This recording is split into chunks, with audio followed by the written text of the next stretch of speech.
அனைவருக்கும் வணக்கம். என் லைஃப்பில் இந்த மாதிரி ஒரு பெயின்ஃபுல்லான ஒரு சுச்சுவேஷனை நான் ஃபேஸ் பண்ணதே கிடையாது. மனசு முழுக்க வலி வலி மட்டும்தான். இந்த சுற்றுப்பயணத்தில் என்ன இந்த மக்கள் பார்க்க வராங்க.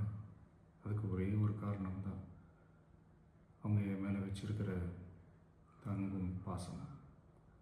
அந்த அன்புக்கும் பாசத்துக்கும் நான் எப்பவும் கடமைப்பட்டிருக்கிறேன். அதனால தான் இந்த சுற்றுப்பயணத்தில் மற்ற எல்லா விஷயங்களையும் தாண்டி மக்களுடைய சேஃப்டி, அதில் எந்த காம்ப்ரமைஸும் பண்ணிடக்கூடாதுன்றதுக்காக தான் அது என் மனசில் ரொம்ப ஆழமாக இருக்கும் அந்த எண்ணம். அதனால தான் இந்த அரசியல் காரணங்கள் எல்லாத்தையும் தவிர்த்துட்டு ஒதுக்கி வச்சுட்டு மக்களுடைய சேஃப்டி மட்டும் மைண்டில் வச்சுக்கிட்டு அதுக்கான இடங்களை சூஸ் பண்ணுறது, அதுக்கான இடங்களை பார்த்து பெர்மிஷன் கேட்குறது, போலீஸ் டிபார்ட்மெண்ட்டில் அதை ரிக்வெஸ்ட் பண்ணி கேட்போம். ஆனால் நடக்கக்கூடாதது நடந்துருச்சு. ஆனால் மனுஷன் தானே, அந்த நேரத்தில் அத்தனை பேர் பாதிக்கப்பட்டு இருக்கும்போது எப்படி அந்த ஊரை விட்டுட்டு என்னால் கிளம்பி வர முடியும்? நான் திரும்ப அங்கே போகணும்னு இருந்துச்சுன்னா அதை ஒரு காரணம் காட்டி அங்கே வேறு சில பதட்டமான சுச்சுவேஷன்ஸ், வேறு சில அசம்பாவிதங்கள் அந்த மாதிரி எதுவும் நடந்துடக்கூடாதுன்றதுக்காக தான் நான் அவாய்ட் பண்ணேன். இந்த நேரத்தில் சொந்தங்களை இழந்து தவிக்கிற அத்தனை குடும்பங்களுக்கும் என்னுடைய ஆழ்ந்த இரங்கலை தெரிவிச்சுக்கிறேன். எனக்கு தெரியும், என்ன சொன்னாலும் இது ஈடேயாகாதுன்னு எனக்கு தெரியும். ஹாஸ்பிட்டலில் ட்ரீட் பண்ணிகிட்ருக்கிற எல்லாருமே சீக்கிரமாக க்யூர் ஆகி வரணுன்றதை இந்த நேரத்தில் நான் வேண்டிக்கிறேன்.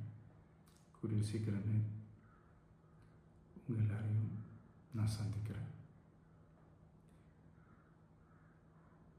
இந்த நேரத்தில் எங்களுடைய வலிகளை, எங்களுடைய நிலைமையை புரிஞ்சுக்கிட்டு எங்களுக்காக பேசின அரசியல் கட்சிகளை சார்ந்த நண்பர்கள், தலைவர்கள் அனைவருக்கும் என்னுடைய நன்றியை தெரிவிச்சுக்கிறேன். கிட்டத்தட்ட ஒரு 5 மாவட்டத்துக்கு பிரச்சாரத்துக்கு போனோம். இந்த மாதிரி எதுவுமே நடக்கல. ஆனால் கரூரில் மட்டும் ஏன் எப்படி நடக்குது, எப்படி நடக்குது? மக்களுக்கு எல்லா உண்மையும் தெரியும். மக்கள் எல்லாத்தையும் பார்த்துக்கிட்டு இருக்கிறாங்க.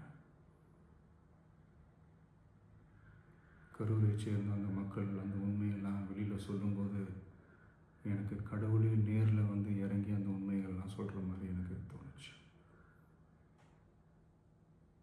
சீக்கிரமே எல்லா உண்மைகளும் வெளியில் வரும்.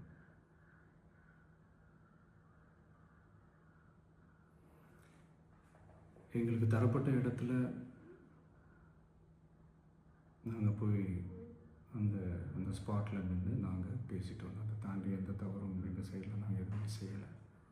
பட் இருந்தாலும் எங்கள் கட்சியை சேர்ந்த நிர்வாகிகள், தோழர்கள் மேலே எஃப்ஐஆர், அது மட்டும் இல்லை சோஷியல் மீடியாவை சேர்ந்த நண்பர்கள், தோழர்கள் அவங்க மேலே எஃப்ஐஆர்லாம் போட்டு இப்போ பிடிச்சிக்கிட்டு இருக்கிறாங்க.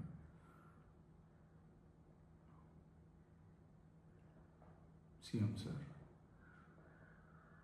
உங்களுக்கு ஏதாவது இந்த பழி வாங்கணும் அப்படின்ற எண்ணம் ஏதாவது இருந்துச்சுன்னா